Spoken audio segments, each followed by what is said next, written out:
Good morning, everyone, and welcome to another Medical Minute with Colorado Springs Orthopaedic Group. And today we are sitting down with Dr. Michael Huang talking about common mountain bike injuries. This is so important to talk about here in Colorado because I feel like so many people are into mountain biking, but you can get injured pretty quickly.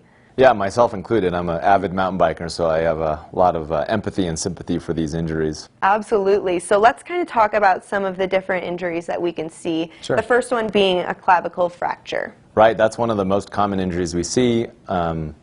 Someone will be going downhill or even uphill on occasion, and they'll lose control, usually go over the handlebars or land on the outside of their shoulder. And that usually results in a clavicle fracture or a collarbone fracture. And the issue with it is that once the bone breaks, it can either be well aligned or it can be what we call displaced. And that's a pretty big difference in our world, because if it's well aligned, usually we can treat that without surgery. But if the bones are separated, the pieces are separated, we oftentimes need to put them back together. So one of the biggest questions to me is, which ones need to be treated? Well, they all need to be treated. Some just need surgery to treat them. And then what's the recovery time looking for something like that? So that really depends on where the fracture occurs. So it's a pretty long bone. Everybody kind of knows where their collarbone is. If it breaks over here versus the middle versus the outside, the treatment plans can change. And because of that, the timeline may change as well. But typically, if you have, let's say, a mid-shaft or a middle fracture, it'll take about 3 to 4 months to heal up the bone, whether or not we treat it with the sling or we treat it with a harness or we treat it with surgery. And then they need some rehabilitation. And then after that, then they're usually getting back to sport. So. Okay. Well, next, let's talk about AC separation. Okay, AC separation is acromioclavicular joint separation. So it's not the same as a shoulder dislocation. So when someone says, hey, I separated my shoulder, that's not the same thing as the ball popping out of the socket.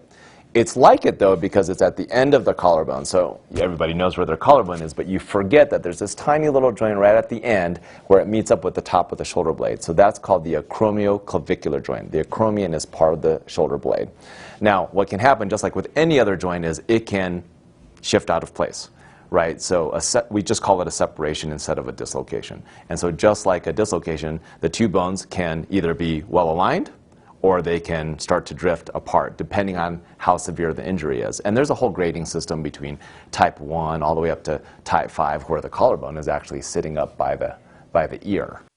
And so the problem with that is, if it's displaced enough, then the shoulder starts to droop, and then some patients will complain of pain or dysfunction when they try to reach overhead or across their body.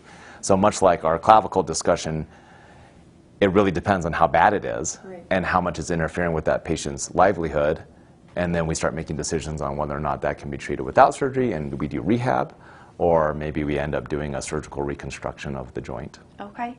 And then last but not least, rotator cuff tear. Right. It's a big topic. It's a big topic, big topic. So there are actually 4 rotator cuff muscles, which become rotator cuff tendons, which then attach to bone. So all the muscles are on the back side of the shoulder blade. They reach over here. So as you can imagine, if you fall on your shoulder going at high velocity, you could tear one of those instead of breaking one of the bones. So that is a diagnosis that is typically made with MRI, because we can't see that on X-ray. You should always get X-rays to rule out all the other injuries we just spoke about. But if you see a tendon tear, unfortunately, it doesn't heal. And most of the time, these are in younger individuals or are more prone to suggest surgery to fix it.